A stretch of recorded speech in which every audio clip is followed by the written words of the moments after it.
I mean, yeah, there you go. Grind, immaculate. Like I say, very, I mean, honestly, I mean, yeah, I don't really know what else to say about it other than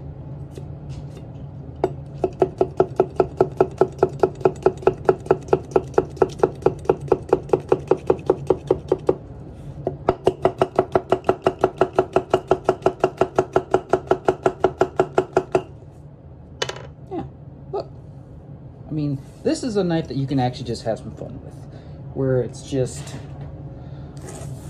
like I say, it's a very few knives I've actually used, you know, short of the last, you know, there are some that are okay, you know, I like them, but to where it's like, you know, this is almost, if you're a knife guy or just, you know, or a cook or whatnot, this is kind of like spoiling yourself in a way. I mean, it's a pleasure to use.